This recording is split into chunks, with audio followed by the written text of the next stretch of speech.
மலையை சுற்றி இருக்கும். Hi friends, welcome to my channel PG cameras போலாம் ஒரு ட்ரிப். நான் உங்கள் பத்மா கணேஷ். எல்லாரும் எப்படி இருக்கீங்க? நார்மலாக இருக்கேன்.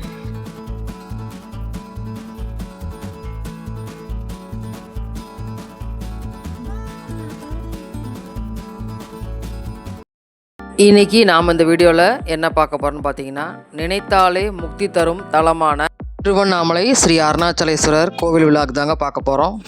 நாங்கள் திருவண்ணாமலைக்கு எப்படி போனோம், அங்கே போய் எங்கே சீப் அண்ட் பெஸ்ட்டு ஹோட்டலில் தங்கணும் அப்படிங்கிற டீட்டெயிலு, அப்புறம் வந்து கோவிலில் எந்த நேரம் எப்படி போனால் ஈஸியாக சாமி பார்க்கலாம், வேறு என்னெல்லாம் கோவிலில் இருக்குது அப்படிங்கிற ஃபுல் டீட்டெயிலும் இந்த வீடியோவில் தந்திருக்கேன். இந்த வீடியோ உங்களுக்கு ஒரு கைடு மாதிரி இருக்குங்க. A to Z இருக்குது இந்த வீடியோவில். ஸோ வீடியோவை ஸ்கிப் பண்ணாமல் பாருங்கள். சரி வாங்க, நாம் இப்போ வீடியோக்குள்ளே போகலாம். நாங்கள் திருவண்ணாமலைக்கு லாஸ்ட் மண்டே தாங்க போயிருந்தோம். ஏன்னா வீக்கெண்ட்லலாம் வந்து பயங்கரமாக கூட்டம் இருக்கும் அப்படிங்கிறனால வீக் டேஸில் போகலான்னு போயிருந்தோம். உடுமலைப்பேட்டிலேருந்து திருவண்ணாமலைக்கு பார்த்தீங்கன்னா 370 கிலோமீட்டர்ஸுங்க, 6 hours ஆகும். நாங்கள் வந்து பை காரில் போயிருந்தோங்க. நீங்கள் வந்து எந்த ஊர்லேருந்து வேணால் திருவண்ணாமலைக்கு வர்றதுக்கு ட்ரெயின், பஸ்ஸு எல்லாமே இருக்குங்க. எதில் வேணால் நீங்கள் வந்துக்கலாம். அது மாதிரி ஒரு அவைலபிலிட்டி இருக்குது. நாங்கள் காலையில் ஒரு 6:30 மணிக்கு கிளம்புனாங்க. பார்த்தா ஊட்டி கொடைக்கானல் எங்கள் உடுமலைப்பேட்டிலே பயங்கரமான பனியாக இருந்தது. புகைக்குள்ளே கார் அப்படியே போகிற மாதிரி தாங்க இருந்துச்சு. வெதர் பார்த்திங்கன்னா ஒரு 16 டிகிரி செல்சியஸ் அப்படின்ற அளவுக்கு தான் இருந்ததுங்க. அதெல்லாம் பார்த்து அப்படியே என்ஜாய் பண்ணிகிட்டே நாங்கள் போனோம். போகிறப்ப முதல் நாள் தான் திடீர் பிளானாக பார்த்திங்கன்னா, போகிற வழியில் தான் திருக்கோவிலூர் இருக்குது, அங்கே வந்து உலகளந்த பெருமாள் இருக்கார் அப்படின்னு சொல்லி ஹஸ்பண்ட் சொன்னார். சரி முடிஞ்ச அளவுக்கு பார்ப்போம், போனால் பார்க்க முடிஞ்சால் பார்த்துடலாம் அப்படின்ட்டு போயிட்டுருந்தோம். பார்த்தா கரெக்டாக 12:30 மணி ஆயிடுச்சுங்க திருக்கோவிலூர் போகிறதுக்கு. கோபுரம்லாம் வந்து ரொம்ப பெருசாக இருந்தது. நம்ம அந்த ஸ்ரீரங்கத்துக்கு கோபுரத்துக்குள்ளே எப்படிங்க 2-3 கோபுரத்துக்குள்ளே போனால் தான் கோவில் அது மாதிரி இருந்துச்சு இந்த கோவிலும். உள்ளே போக போக வெளியில் ஒருத்தர் சொன்னாருங்க, சீக்கிரம் போங்க கோவில் அடைச்சிருவாங்க அப்படின்னு. வேகமாக உள்ளே போனோம். கரெக்டாக பெருமாளை தாங்க பார்க்க முடிஞ்சுது. அம்பாள் சன்னதியை அடைச்சிட்டாங்க. நல்ல பழமையான கோவிலாக இருந்தது, எதையும் பார்க்க முடியல, கரெக்டாக க்ளோஸ் பண்ணுற டைம் அப்படிங்கிறதுனால. சரி பெருமாளையாவது பார்த்தது ரொம்ப சந்தோஷமாக இருந்துச்சுங்க. நல்லா ஹைட்டுங்க, நல்லா பெருசாக இருந்தார். இந்த மாதிரி நம்ம பொம்மையிலெல்லாம் பார்த்துருப்போம்ல, அந்த மாதிரி காலை தூக்கிட்டு பார்க்க ஆனால் ரொம்ப சந்தோஷமாக இருந்துச்சு. வெளியில் வந்து இந்த உலகளந்த பெருமாளோட பொம்மை எல்லாமும் சேல் பண்ணிகிட்டு இருந்தாங்க. நானும் ஒன்று வாங்கிட்டு சரி பெருமாளை பார்த்த சந்தோஷத்தில் அப்படியே கிளம்பினோம். வர்ற வழியில் பார்த்தீங்கன்னா தென்பெண்ணை ஆறு ஓடிட்டு இருந்துச்சுங்க. ஆறு நல்ல பெரிய இது தாங்க, ஆனால் கொஞ்சம் தான் தண்ணி ஓடிச்சு நாங்கள் போகிறப்ப. சரி அதையும் பார்த்துட்டு வந்தோம். தென்பெண்ணை ஆறு போகுது.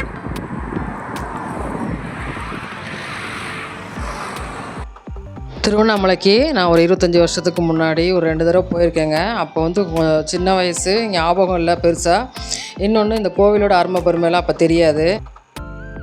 நம்ம யூடியூப்பில் வீடியோ போட ஆரம்பித்தப்புறம் தான் நிறைய அந்த கோவிலை பற்றிய பெருமைகளை தெரிஞ்சுக்கவும் அதை பற்றி பேசவும் வாய்ப்பு கிடச்சிது. பஞ்சபூத தலங்களில் அக்னி தலம், சிவனே வந்து அங்கே சுயம்பூவாக மலையாக நிற்கிறாரு அப்படிங்கிறதெல்லாம் தெரிஞ்சதுக்கப்புறம் பார்க்கணுன்ற ஆர்வம் இருந்துச்சு. அதே மாதிரி என்னோடய ஹஸ்பண்டும் பார்த்திங்கன்னா திருவண்ணாமலை பார்த்தது இல்லைங்க, இதுதான் ஃபஸ்ட் டைம் அப்படிங்கிறனால அவருக்காக தான் போனோம். அதனால் திருவண்ணாமலை நெருங்க 12, 10 வர வந்து எங்கள் 2 பேருக்குமே எக்ஸைட்மெண்ட் அதிகமாகிடுச்சு. ஆகா கிட்ட வந்துட்டோம் அப்படின்ற மாதிரி. ஏன்னா இன்னொரு ரீசன் என்னென்னா, ஆல்ரெடி நாங்கள் வந்து 30ஆம் தேதி கிளம்புனோம் திருவண்ணாமலை வர்றதுக்காக. அந்த ப்ரோக்ராமும் கேன்சல் ஆயிடுச்சு அந்த டைமு. ஆக்சுவலாக ஒரு 2-3 தடவை பிளான் பண்ணி கேன்சல் ஆகி இந்த தடவை போனதுனால இன்னுமே எங்களுக்கு எக்ஸைட்மெண்ட் அதிகமாச்சுங்க. பார்த்தா அந்த மலையெல்லாம் பார்த்தோன்னே ரொம்ப சந்தோஷமாயிடுச்சு. ஊருக்குள்ளே வந்துட்டோம். ஒரு 4 கிலோமீட்டர் தாங்க காமிச்சிது. பார்த்திங்கன்னா அந்த ஊர் ஃபுல்லாகவுமே அண்ணாமலையார் மலை தான் வந்து வியாபிச்சிருந்தது. அந்த ஊரில் நீங்கள் எங்கேருந்து பார்த்தாலும் அந்த மலை தெரியும். அந்த மாதிரி 2669 அடி ஹைட் இல்லைங்களா, அது மேலே தான் நான் தீபம் ஏற்றுறாங்க, அது எல்லாருக்கும் தெரிஞ்சிருக்கோம். அது மாதிரி எல்லா பக்கமும் போர்டு எல்லாம் பார்த்திங்கன்னா கிரிவலப்பாதை எல்லாத்துக்குமே போர்டு பார்த்திங்கன்னா 4 லாங்குவேஜ்லேயும் இருந்தது. தமிழ், இங்கிலீஷ், தெலுங்கு, கன்னடா அப்படின்னு சொல்லி. ஏன்னா எல்லா ஸ்டேட் மக்களும் இங்கே வராங்க இந்த கோவிலுக்கு. பாருங்க அப்படி அண்ணாமலையார் மலை எவ்வளவு பிரம்மாண்டமாக நிற்கிதுன்னு. நாங்கள் வந்து என்னோடய ஹஸ்பண்டுக்கு தெரிஞ்சவங்க மூலமாக ஹோட்டல் வந்து புக் பண்ணியிருந்தோம். ஃபோன் பண்ணி கன்ஃபார்ம் பண்ணியிருந்தோம். ஏன்னா திருவண்ணாமலையில் ஹோட்டல்லாம் கிடைக்காது அப்படின்றதுனால கொஞ்சம் சீப் அண்ட் பெஸ்ட்டாக புக் பண்ணியிருந்தோம். நானும் நிறைய வந்து நெட்லேருந்து எடுத்து பார்த்தாங்க. அதெல்லாம் கொஞ்சம் 2.5 3000 அந்த ரேஞ்சில் தான் இருந்தது. இது கொஞ்சம் சீப் அண்ட் பெஸ்ட்டாக இருந்தது. சரி, கோவிலுக்கு பக்கத்தில் இருக்குன்னாங்க முக்கியமாக. சரி, அப்போ நமக்கு ரொம்ப சௌகரியமாக இருக்குன்னு சொல்லிட்டு தான் அதை புக் பண்ணோம். அதனால் அந்த ஹோட்டலை தேடி போயிட்டு இருந்தோம். ஃபோன் பண்ணி கேட்டோம். பார்த்தா கிழக்கு கோபுரம், அதாவது ராஜகோபுரம் பக்கத்துலேயே அந்த ஹோட்டல்னு சொன்னாங்க. இதுதாங்க நாங்கள் தங்கியிருந்த ஹோட்டல், உடுப்பி பிருந்தாவன் ஹோட்டல். இதில் என்ன ஒரு எக்ஸ்ட்ரா பெனிஃபிட்னா, கீழேயே நமக்கு வெஜிடேரியன் ஹோட்டலும் இருக்குது. ஸோ நமக்கு வந்து சாப்பாட்டுக்காக வெளியில் அலைய வேண்டியதில்லை. அதுதான் சூப்பர் பெனிஃபிட்டாக இருந்தது எங்களுக்கு. தெரு தான் உள்ளே வர்றது, கார் நிப்பாட்டுறதாங்க ரொம்ப இதாக இருந்தது, கொஞ்சம் கஷ்டமாக இருந்தது. உள்ளே வந்து எப்படியோ பார்க் பண்ணோம். மற்றபடி ஹோட்டல் பார்த்திங்கன்னா ஓரளவு டீசெண்டான ரூம் தாங்க. நாங்கள் தங்கியிருந்த ஏசி ரூம் தான். இது இதோட டேரிஃபு, ஃபோன் நம்பர் எல்லாமே உங்களுக்கு நான் கடைசியில் கொடுக்குறேங்க. இதேனா ஒரு 1:40 அப்படி நாங்கள் திருவண்ணாமலைக்கு போயிட்டோங்க. சரி, கோவில் மூடிருக்கும், 4 மணி தான் ஓப்பன் அப்படின்னு நாங்கள் நினச்சோம். ஆனால் லாட்ஜில் என்ன சொன்னாங்கன்னா, கோவில் வந்து க்ளோஸ் பண்ணவே மாட்டாங்க, எப்பயுமே இருக்குன்னு சொன்னாங்க. சரி, நாங்கள் மலமலன்னு சாப்பிட்டுட்டு டக்குன்னு கோவிலுக்கு வந்துடலாம் அப்படின்னு சொல்லிட்டு ஒரு 3 மணிக்கு வந்தோங்க. இந்த ராஜகோபுர வாசலில் தான் இந்த பொட்டு வைக்கிறவங்க வச்சுட்டு இருந்தாங்க. இதை நான் வீடியோலலாம் நிறைய பேர் வைக்கிறத பார்த்துருக்கேன். எனக்கும் வைக்கணும்னு ஆசை. ஸோ நான் வச்சுக்கிட்டேன்.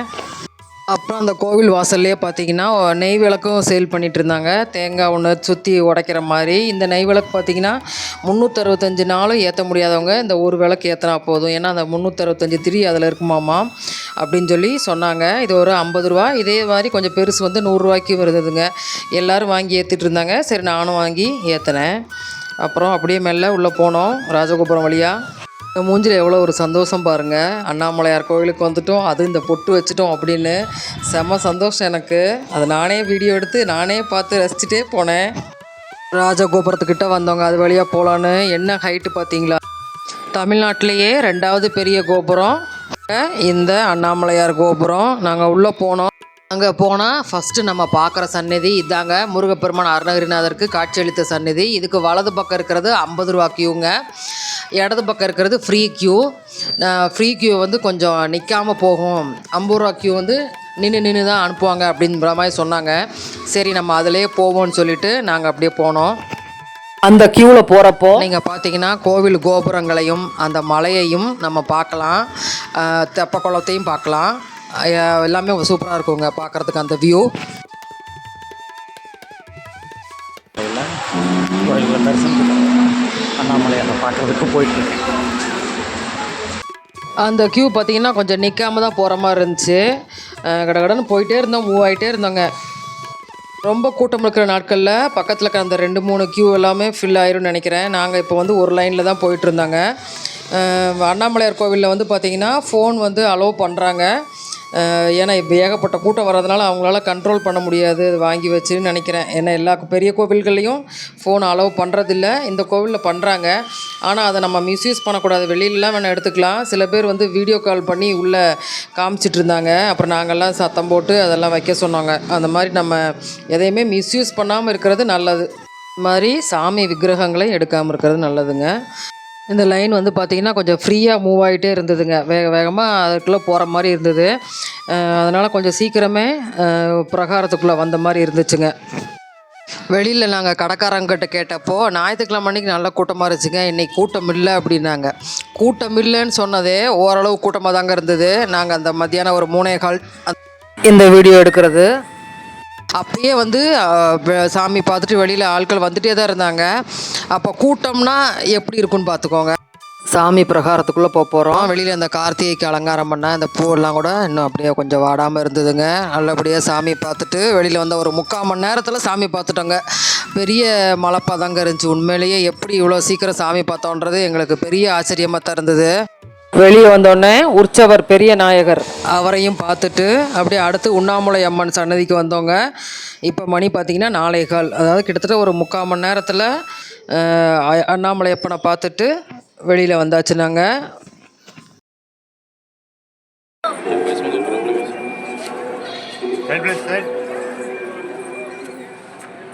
नहीं साहब, मेरे को ज़रूरत है ना आपकी बात पे आ गए आप ऐसा नहीं डाल दो, आप 15 मिनट में डाल दो आपका सर.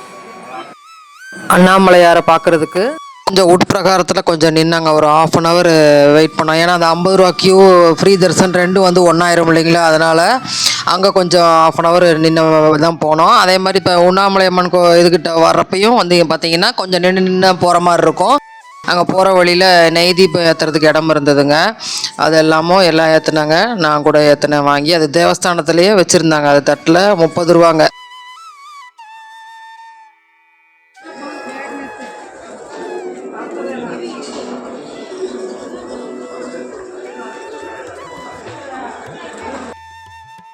இந்த கோவிலில் எனக்கு இன்னொரு பிடிச்ச விஷயம் என்னென்னா, கோவிலுக்கு வந்திருக்கிறவங்களோட கை குழந்தைகளுக்கெல்லாம் பார்த்தீங்கன்னா பால் கொடுத்தாங்க. காய்ச்சிய பால் வந்து கொடுத்துட்டு இருந்தாங்க.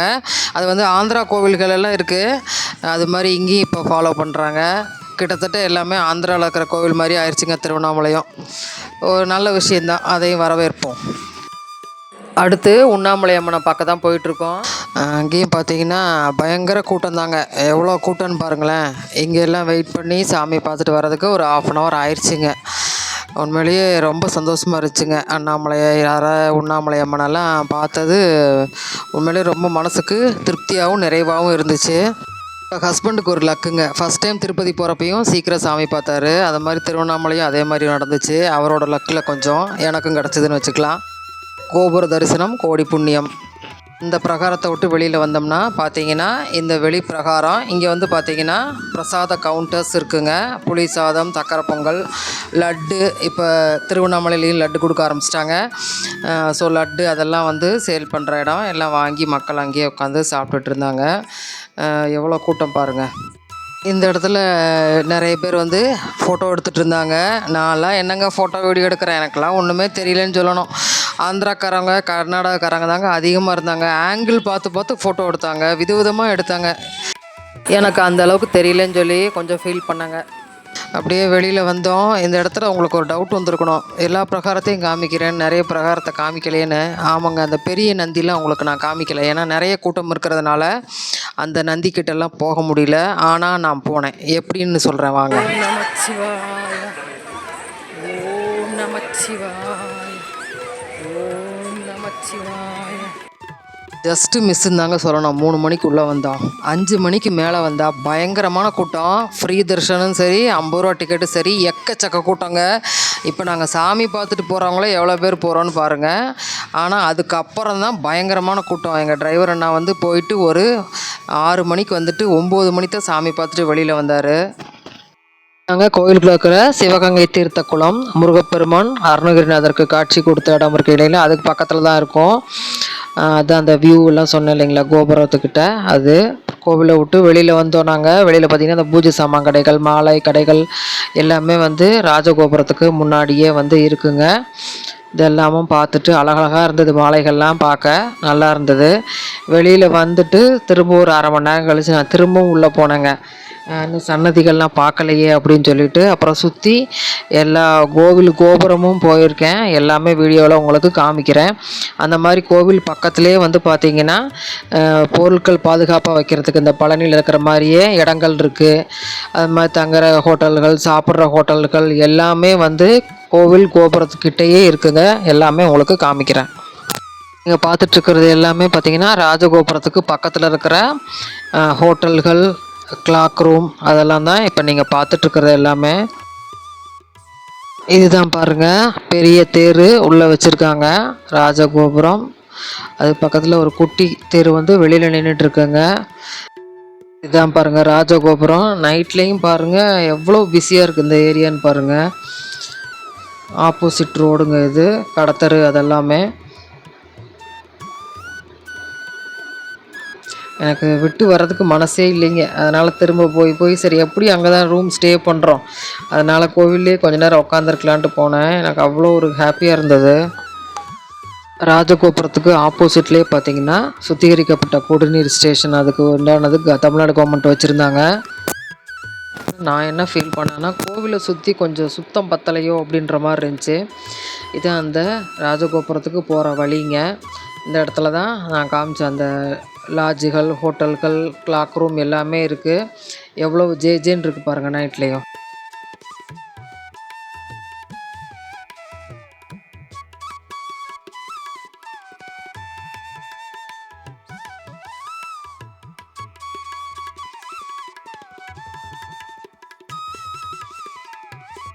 அடுத்து இது பார்த்திங்கன்னா ராஜகோபுரத்துக்கு லெஃப்ட் சைடு ரோடு, அதாவது வடக்கு கோபுர வீதியில் இருக்கிற ஹோட்டல்கள், கடைகள், இங்கேயும் இல்லாமல் நிறைய லாட்ஜஸ் எல்லாம் கூட இருக்குங்க.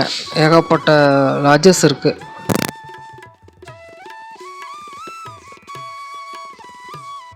இதாங்க வடக்கு கோபுரம். வடக்கு கோபுரத்தோட பேர் வந்து அம்மணி அம்மாள் கோபுரங்க. அம்மணி அம்மாள்ன்றவங்க இந்த கோபுரம் கட்டுறதுக்கு அவங்களோட சொந்தமாக பணம் திரட்டி கட்டியிருக்காங்க. அதனால் அந்த பேருங்க.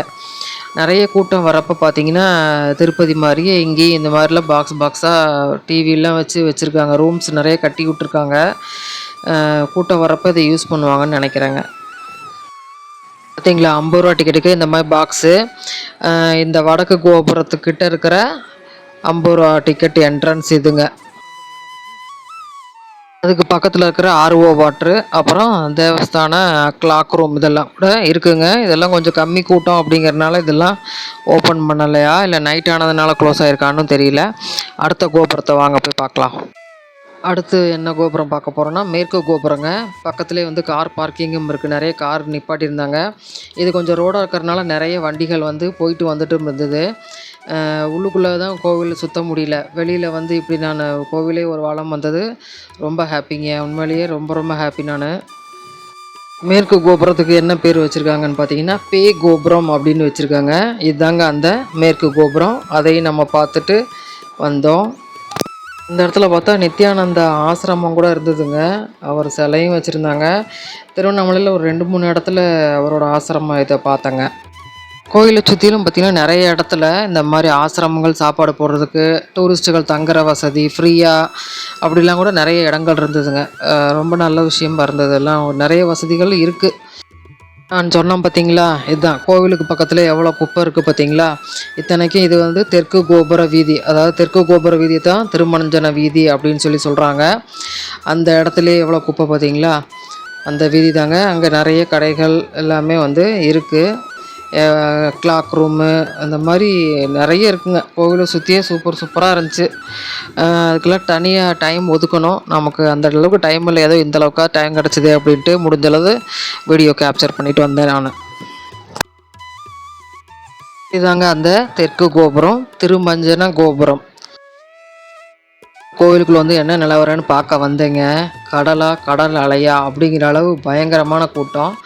டைம் பார்த்திங்கன்னா ஒரு 7-7:15 இருக்கும். அந்த நேரம் எக்கச்சக்க கூட்டம். என்னென்னு பார்த்திங்கன்னா இந்த ஓம் சக்தி கோவிலுக்கு போகிற கூட்டம், சபரிமலை, அப்புறம் மக்கள் எல்லாம் நார்மல் மக்கள் எல்லாம் சேர்ந்து பயங்கரமான கூட்டங்க உள்ள. கோவிலில் என்னென்ன அபிஷேகம், என்னென்ன கட்டணம் அப்படிங்கிறது போடுங்க.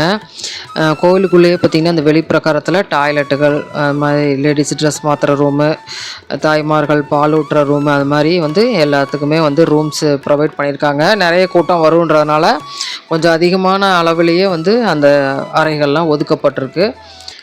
கோபுரத்துக்கும் லைட் போட்டாங்க. லைட்டில் அந்த கோபுரத்தெல்லாம் பார்க்கவே செம்ம அழகாக இருந்துச்சுங்க. கோவிலில் நடத்தப்படுற பூஜைகளோட டைமிங்ஸுங்க எல்லா லாங்குவேஜ்லேயும் வச்சுருந்தாங்க.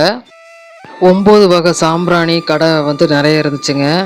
அது மாதிரி இந்த கோபுர வாசல்லையும் நிறைய வந்து ஹோட்டல்ஸ், லாட்ஜஸ், கிளாக் ரூம், அது பழனியில் இருக்கிற மாதிரியே பாத்ரூம் மட்டும் யூஸ் பண்ணுறது அதெல்லாம் இருந்தது. நிறைய இந்த ஓம் சக்தி கோவிலுக்கு வந்தவங்கலாம் பார்த்திங்கன்னா அந்த மாதிரிலாம் யூஸ் பண்ணி போயிட்டு இருந்தாங்க.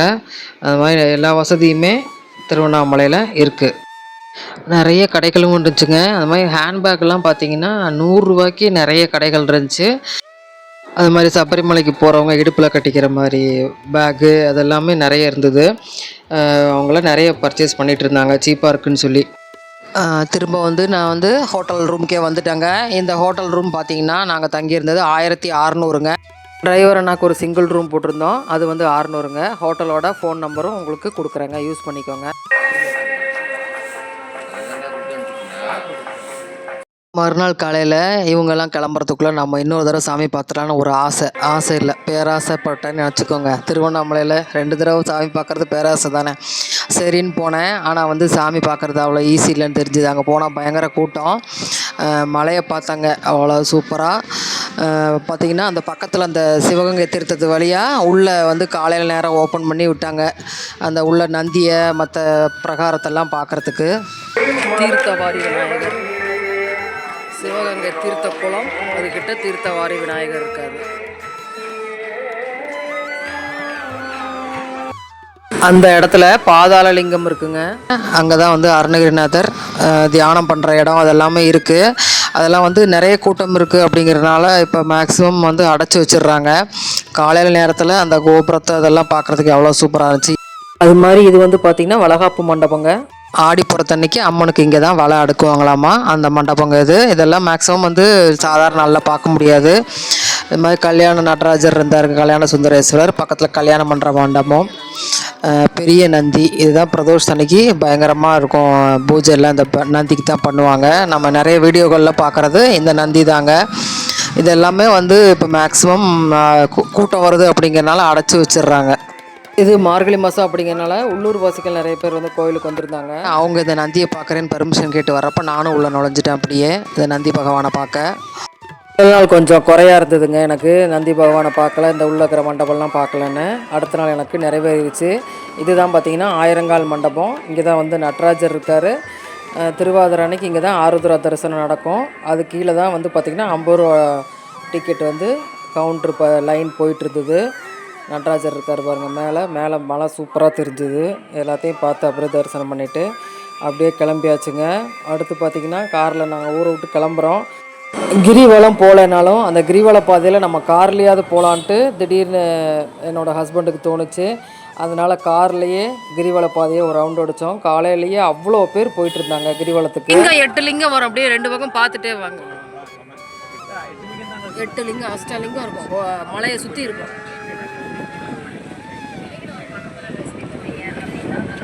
இல்லை நடக்கிறாங்க பார்த்தீங்களா அப்பா, இவங்கெல்லாம் கிரிவலம் போகிறவங்க தான். அக்னிலிங்கம் ரைட் சைடு 365 நாள் நடக்கிறாங்க இப்போல்லாம். முன்னாடி வந்து பௌர்ணமிக்கு மட்டும் இருந்தது, இப்போ வந்து டெய்லியுமே நடக்கிறாங்க. இதை நிறைய பேர் தெரிஞ்சிருக்கும். அண்ணாமலையார் மலை இருக்குது இல்லைங்களா, அதை சுற்றி வர்றதுக்கு தான் வந்து கிரிவலம் சொல்கிறாங்க. மொத்தம் 14 கிலோமீட்டர். நம்ம சுற்றி வர்றதுக்கு ஒரு 3 மணி நேரத்துலேருந்து 4 மணி நேரம் வரைக்கும் டைம் எடுக்குங்க. எனக்கு ஒரு 3 மந்த்ஸாகவே கிரிவலம் போகணுன்னு ஒரு ஆசை. இவங்கெல்லாம் நடக்கிறத பார்த்து என்னோடய ஹஸ்பண்டுக்கும் அந்த ஆசை வந்தது. பார்ப்போம் அந்த அண்ணாமலையார் எப்போ எங்களுக்கு அந்த வாய்ப்பை கொடுக்குறாருன்னு. இந்த வீடியோ உங்களுக்கு பிடிச்சிருக்குன்னு நம்புகிறேன். மற்றும் ஒரு இன்ட்ரெஸ்டிங்கான வீடியோவோடு உங்களை மீட் பண்ணுறேன். தேங்க்ஸ் ஃபார் வாட்சிங்.